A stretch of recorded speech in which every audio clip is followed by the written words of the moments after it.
Thank you. It is Tuesday, March 28th, 2023, and this is the April meeting, but we have an election next week, so with the regular Board of Trustees meeting is called to order. Let's see, I've got just a short invocation. Is Father, grant this nation leaders who will make decisions based on the principles and teachings of your hand, and I hope that everyone would keep the folks down in Nashville in their thoughts and prayers after the horrendous attack yesterday, so it would be much appreciated. Roll call, please. Trustee McGurran? Here. Here. Nelson? Here. Noonan? Absent. Trustee Pike? Here. President Watkins? Here. Trustee Zeiss? Here. Thank you. Item 2 is review and approve minutes from the regular board meeting of March 7th, 2023. Is there a motion? Move to approve. Thank you. Is there a second? Second. Second. Kirk, okay. Any amendments or corrections to the minutes? Additions? Hearing none, all in favor of the minutes as presented, signify by saying aye. Aye. Opposed? Thank you. Item 3 is comments from the floor, opportunity for the Village of North Hudson residents, property owners, business owners to make the board aware of topics, issues, or opportunities either on or not on today's agenda. State your name and address when you're at the podium, please.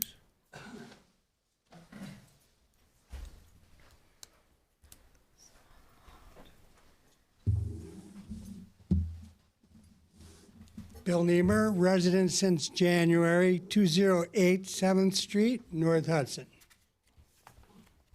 And my comment is I wanted to extend a hand of gratitude and thank you for your public service.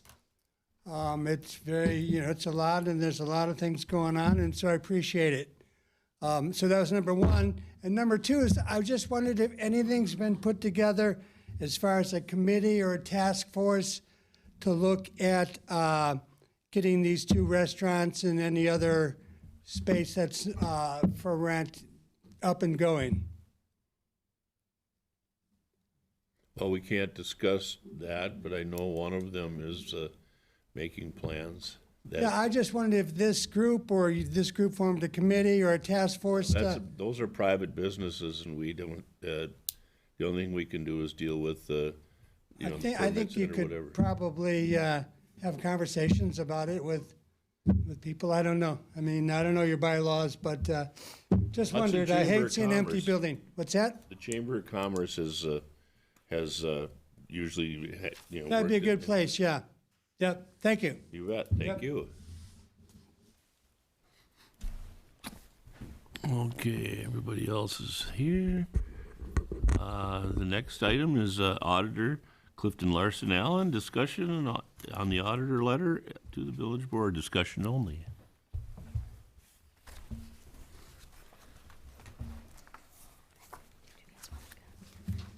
Good evening. Good evening. I'm April Anderson from CLA, and we audit the village financial statements. And I was asked to come here to, not only do we help prepare the financial statements and the audit report, but we also issue a governance communication, it's called, during our audit. And so I was asked to come and discuss that a little bit further with you. And so I wanted to do that. As far as the governance communication goes, as we do go through the audit, we are required to note any internal control issues that we note and communicate that to you. So that is what is in the governance communication letter.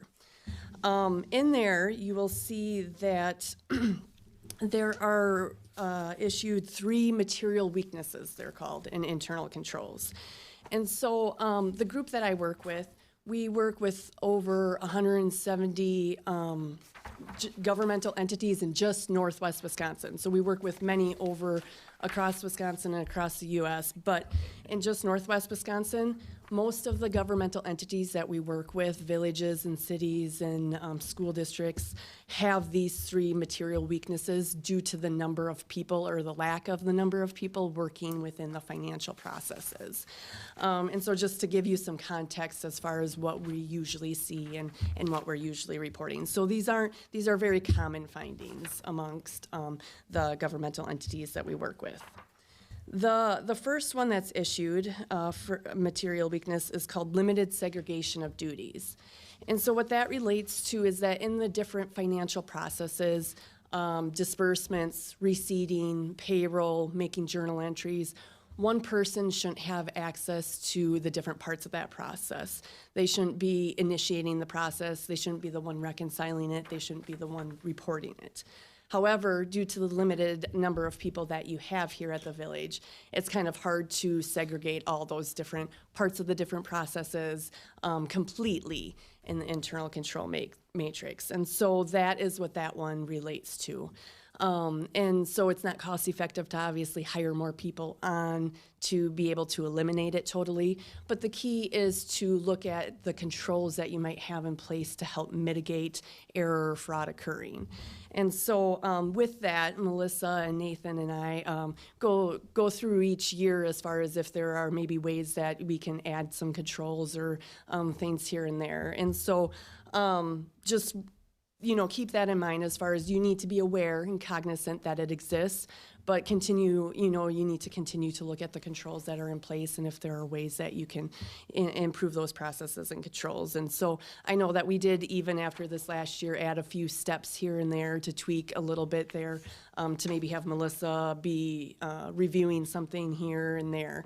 And so that is, again, something you need to be aware of, and it exists, but it's not necessarily something that you'll probably be able to ever eliminate completely, just due to the couple of people that are working in the processes. So, and I guess I can just say, if you have any questions as I do talk through these, certainly feel free to I have one reach there out. then. Okay. I like this. This is great. So outside of this report that you're generating, and of course the audit itself, aren't you also looking at some of that role that testing that segregation of duties, making sure, checking through on the audit process? Yeah, we do we do identify what controls there are in place. So if you're reviewing disbursements and, if Melissa's doing a review of the reconciliation or things like that, we are looking at those, identifying them, and then seeing that they are actually happening too. Okay. So we do document that. We don't necessarily do a full assessment. No, that's my next question. Okay. Okay, yeah, we could, but it's not necessarily part of the, original audit and the audit that we do. We just do as I said, the walkthroughs that we're required to do as part of the audit process, and that sort of thing. So, but then, as I said, we have had discussion with Melissa and Nathan as far as ways where, you could maybe improve the processes and controls throughout, Okay. so. But there are additional reviews and assessments that can be done if you want to go that route. So I assume that I'll be getting the survey from you guys soon to affirm that we've been watching everybody. yeah, Yeah, no, I've looked those over every year and stuff like that, and stuff. And like you said, we don't have the staff to be able to have extra checks and balances, but we got good, honest people, and we just want to do our jobs, yeah. and you guys have been great with us, so Yep. appreciate it. So that is there any other questions on that one? I have a question, and thank you for being here and explaining this, and thank Melissa for having you here. I want to make sure, as a board member, we're doing our due diligence, and the recommendation was that the most effective control lies in the village officials' knowledge and monitoring of matters related to the village's operations. What do you suggest that we as board members be reviewing to meet our responsibility? And we did go through that a little bit as well. So I like you're looking at disbursement, which is a common one, as far as looking at disbursements is kind of a review, and whether it's everybody or just like a finance committee or a few members. That's one item that's usually done. And we did talk about making sure that what is provided to the board then is what is then actually submitted and what occurs and is transacted. And so that was one additional step that was put into place, is to making sure that having that check by Melissa when that occurs after the board actually approves the disbursements. And then other things that I think Nathan is maybe going to kind of see what you guys want, but looking, budget to actual type comparisons, prior year to current year type comparisons, and that sort of thing, on a monthly basis can be helpful. So those are common things.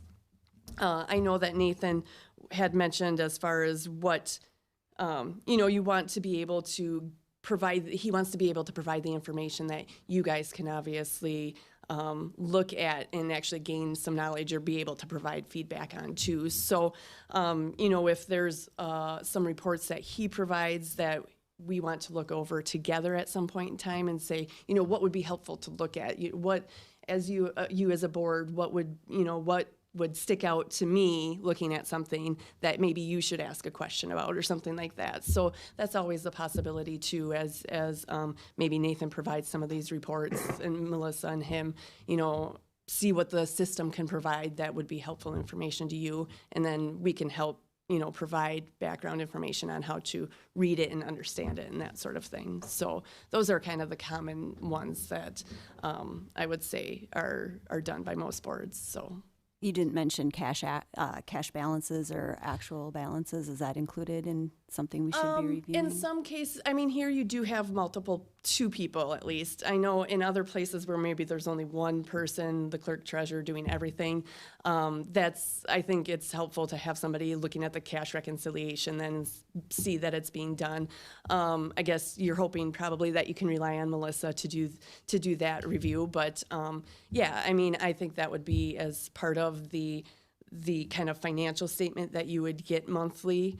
The cash balances would be provided in that too. So, What would be your time frame to establish these controls? well, it's kind of an ongoing thing to continually assess the processes and controls that you have. As far as you're saying, within this finding, as I said, it most likely will never necessarily be completely eliminated. But yes, there are things that you can continually do to improve your processes and controls. There's not necessarily a fine line between, like, if you have maybe like these couple things crossing, that aren't limited, that aren't segregated completely, that you can eliminate it.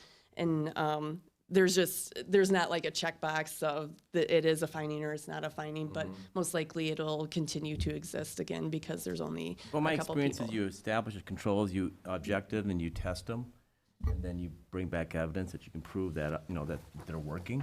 Yeah. Is that the objective we're gonna do here? We're going to, We already do. okay. Most of the things that, she's kind of reviewing explaining what the material weaknesses Sure, is yeah, and yeah. how we can improve. And so Nathan and I do speak with the auditors after and get ideas of what we can, and we're already implementing Okay. the things she's stating for the most part. Would you say, April? Yes, and again, that's to improve the controls that are in place, but again, it doesn't completely eliminate the finding, Right, if right, that. right. Yep, So we do implement what we can. Yeah. What we're able to do with our staff size. We're already doing these controls and Right. improving them each year as But we I- suggest. I think it'd be important to bring that type of information to the board, so we understand what your checks and balances, and the established controls you have in place. So we better understand it, saying, we feel comfortable with these material findings that you might have here, but, I just think that's good stuff. more, yep, so we can provide more specifics of what we're saying as far And then as, we all understand it also, so, not that we're testing everything, but the fact is, it's just good for us as representative, on this board, that we know what's happening on the financial side. Because Definitely. we're withdrawn from it, we don't see it, so. Yeah, and Nathan does do like the claims, that's the, disbursements. That's his- And yeah. then he does do his auditor's report, his treasurer's report, report, yeah. which does the budget versus actual. He implemented that as part of some of these controls Yeah, he did as a good well. job of that. So, That was but really he good, can yeah. certainly do, Yeah. what the board asks for him to print, so. Anyway, sorry. Yeah, Sorry, no, April. that's okay. And if you're looking for a more detailed report back, as far as maybe as we go through this coming audit, as far as the specifics of the processes and controls, we can certainly talk about that and what you're looking for, and then report back on that as well. So, Thank you, yeah. any other questions on that particular item?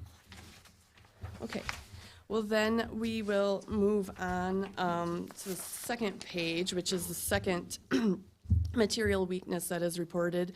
And this is internal control over the financial reporting process. And so what this means is that your financial statements are in accordance with generally accepted accounting principles, as they are required to be in the governmental accounting standards that they're required to follow.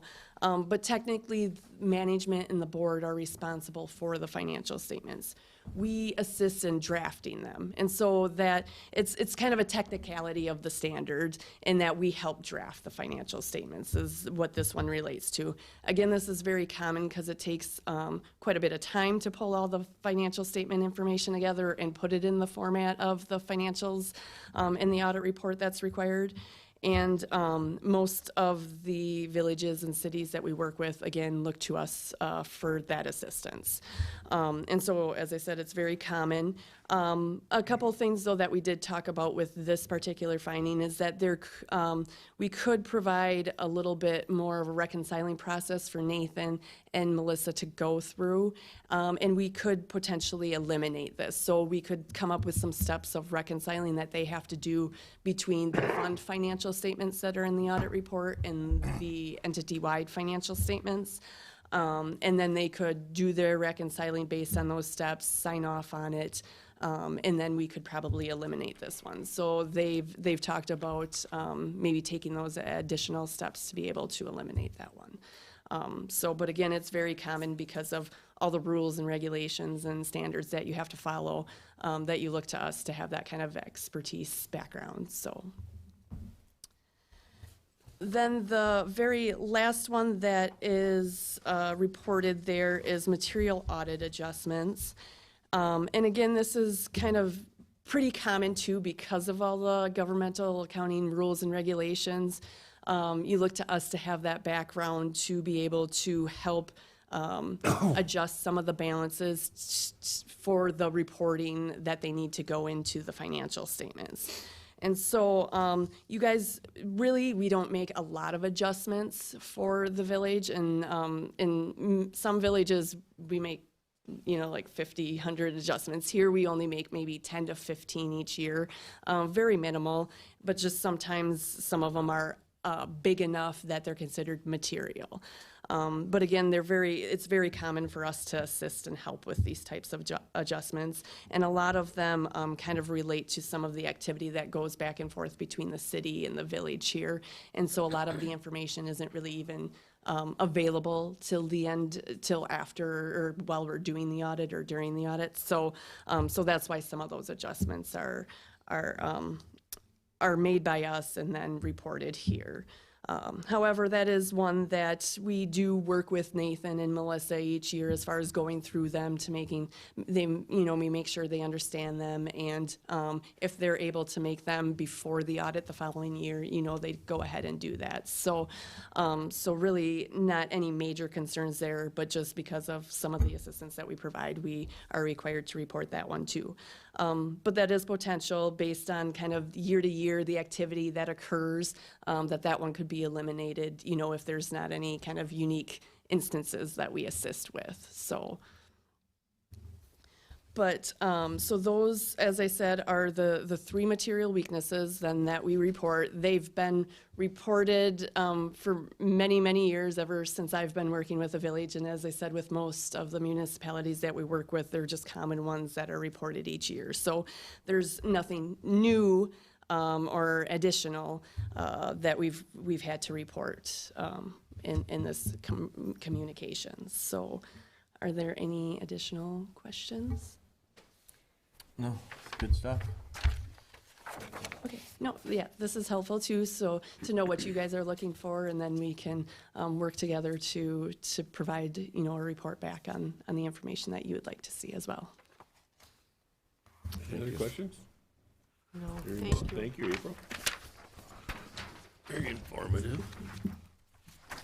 So, Thank you. okay, that should move us to item 5.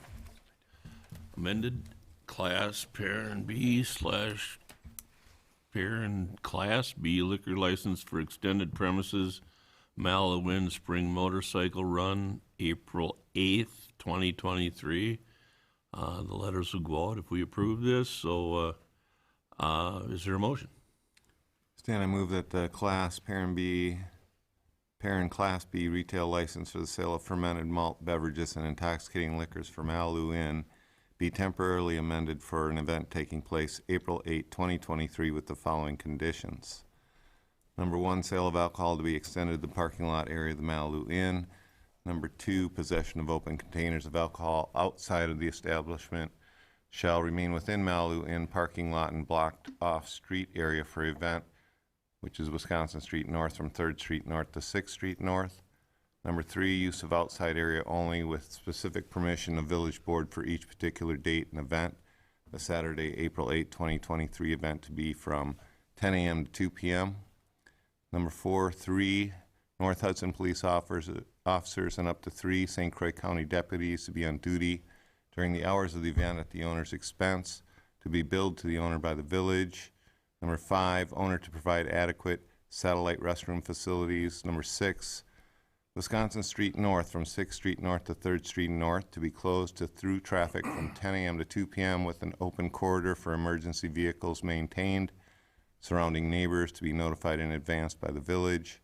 Actual times of detour route are at the discretion of the commanding North Hudson Police Department officer on scene.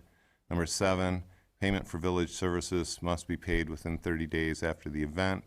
Number 8, event map must be provided to the police department by 4:30 p.m. on Wednesday, April 5, 2023. Number 9, alternate date for event to be Saturday, April 22, 2023, if the conditions do not allow for the event to take place on Saturday, April 8, 2023. Thank you, Brian. Is there a second? I'll second that. Thanks, Tim. Discussion? Nope. Comments? Comment that we have a recommendation to approve by the chief.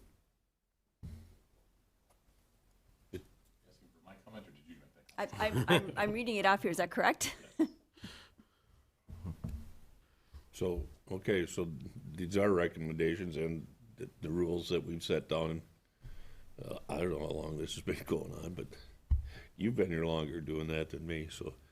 But, okay, so all in favor of amending the Class B license for the Malawin Spring Motorcycle Run, signify by saying aye. Aye. Aye. Opposed? Thank you.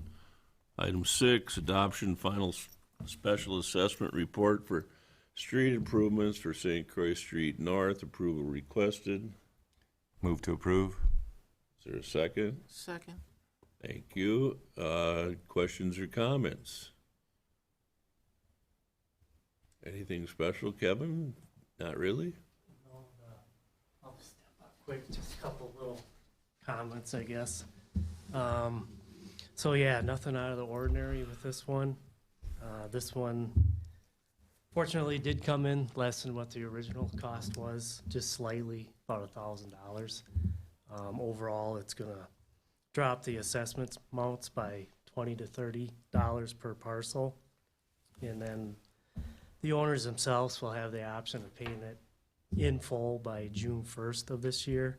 Otherwise, they can put it on their tax roll. And with the amounts that are in Schedule C, they'll have 4 to 6 years to pay that back. So, Thank you. pretty straightforward. Stan, I'd like to note that our public works staff helped on this project and saved. About $7,200, yeah. So, No, that's very good. No, yeah, I mean, that's good that it came in under, right? yeah. Yes. Okay, let's see, approval request. Any other comments or questions? Hearing none, all for the adoption of the final assessment report for street improvements for St. Croix Street North, signify by saying aye. Aye. Opposed? Thank you. Item 7, you might as well stay put, Kevin, because it might have a question or whatever for Resolution 2020-301, levying special assessment for street improvements for St. Croix Street North, approval requested. Move to approve. Thank you, Brian. Is there a second? Second. Thank you, Mary. Questions or comments since Kevin's up there? Pretty much covered it on the last one, so, all in favor of the resolution? Oh, what's that? Roll call. Oh, we got a roll call that. Mary? Yes. Amy? Yes. Yes. Yeah. Yes? Yes. Yes. And yes. Okay. Thank you. Thank you, Kevin. Thanks, Kevin. All right. Okay, new business from the board or staff. President's comments. First one I have is I'd like to remind everybody that the Hudson Fire Department, which is provides our fire service for the village, is going to be celebrating their 150th anniversary this coming weekend. They have a pancake breakfast on April 2nd from 8 until 12 up at the Hudson Fire Hall. And I think there'll be probably tours and stuff involved there, so that if you want to see what kind of the fire department we've got, it's a very nice new structure, that it's going to be open, and I'm pretty sure it's always been free will donations for pancake sausages and scrambled eggs and stuff like that. So I hope everybody that is able to will would go up and celebrate with them. It's a fundraiser for their department and stuff. So it's a very good cause, and they've always had really good breakfast. So hope everybody can join us. And then Monday, the 3rd at 7 p.m., they're having a short program, 150th celebration at 7 o'clock, and then with fellowship and camaraderie or whatever at 7:30. So those two things are available. The second one I want to mention is we have Easter coming up in a couple of weeks, and I hope everybody has a happy and blessed Easter. And I would also like to thank Amy, who is at her last official board meeting, as she's retiring and has grandchildren to help with and stuff like that. But I would like to say thank you for your service and for your commitment to the village, and it's very much appreciated. And we want to thank you. Thank you. Important work, and I encourage residents to continue to stay informed and engaged and consider serving on one of our many committees when something opens up, or possibly even running for a position someday, because it is very important. Thank you very much. Thank you. Okay, Melissa. Yes. The spring election is on Tuesday, April 4th. The last day to request an absentee ballot by mail is this Thursday, March 30th, and the last day for in-person absentee voting is Friday, March 31st. The Village Hall is open this Thursday and Friday until 5 p.m. for in-person voter registration and absentee voting. And you can find links to more information on all of the referendum questions on the ballot by going to the village website, and it's at the bottom of the election page. There are links to all of those. And then also the annual reorg meeting, this is for the board, will be on Tuesday, April 18th at 5 p.m. Thank you. That's all I got. That's all we got. Okay, excellent. Okay, number 9 is Plan Commission. Paul, they did not meet, right? And number 10 is Personnel and Finance Committee recommendations. Claims approval requested. Stan, can I move to recommend the board to approve the March 2023 non-recurring claims of $52,107.58? Thank you, Kirk. Is there a second? Second. Thank you, Brian. Discussion? Anything out of the ordinary, Melissa? No, there's just the half of the amount for the control panel that was approved at the last meeting for the Riverside Drive duplex lift station. And then the other larger number is the digital document software that was approved a few months ago. Thank you. Okay, let's see, that's spending. So Tim? Yes? Yes. Yes. Yes? Yes. Yes. Yes. Thank you. Unanimous. Okay, item B is write-off of uncollectible personal property taxes. Approval requested. Dan, I move that the village treasurer be authorized to write off $236.63 in personal property tax as uncollectible. Thank you, Brian. Is there a second? Second. Thank you, Kirk. Any discussion or comments? Hearing none. Let's see, don't need a roll call for this, do I? All in favor of the write-off of uncollectible personal property taxes, signify by saying aye. Aye. Opposed? Thank you. Item 11, Public Works Committee recommendations. Chair update, Brian. Stan, we did not meet and we have nothing to move forward. Thank you.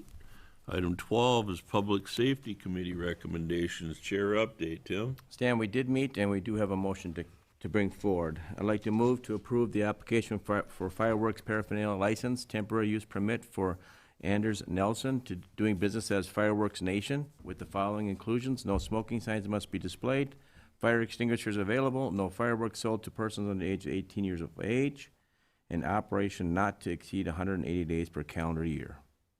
Thank you, Tim. Second. Second? Who did? I did. Okay, I didn't hear you, I'm sorry. Okay, any further discussion? Hearing none, all in favor of the license application, signify by saying aye. Aye. Opposed? Thank you. Item 13, Public Welfare Committee. We did not Chair meet. update, Kirk. We did not meet. Did not meet. How about Park Board? We did meet, but we don't have anything to bring forward. Thank you. All righty, now item 15 is convene into closed session. The board may convene into closed session pursuant to statute 19.85, parent 1, parent lowercase e, to deliberate or negotiate the purchase of property, public properties, the investing of public funds, or conducting other specified public business whenever competitive or bargaining reasons require closed session with respect to sewer and interceptor agreements. Thank you, Kevin. An ad hoc committee. Is there, Move to convene into closed session. Second. thank you. All right, we are We have now. a second one, too. What's that? Oh, we gotta read the second one, too. The board may convene into closed session pursuant to Wisconsin statute 19.85, parent 1, parent lowercase g, for the purpose of conferring with legal counsel for the Village of North Hudson, who is rendering oral or written advice concerning the strategy to be adopted by the body with respect to litigation in which it is or likely to become involved in with respect to remaining EMS funds held by the city of Hudson. Is there a motion? So moved. No. Thank you. Second. Second, yep. Do we need to vote on the first one first? I think Jen did the Jen did first one. on the second one. Stan, I think we need to vote on the first one. What's that? We never voted on the first one. Well, we read them both. We can vote on them both. Combine it. Yeah, combine. All in favor of going into closed session, signify by saying aye. Aye. Opposed? Thank you, Chief. You You also? Watch out for the deer.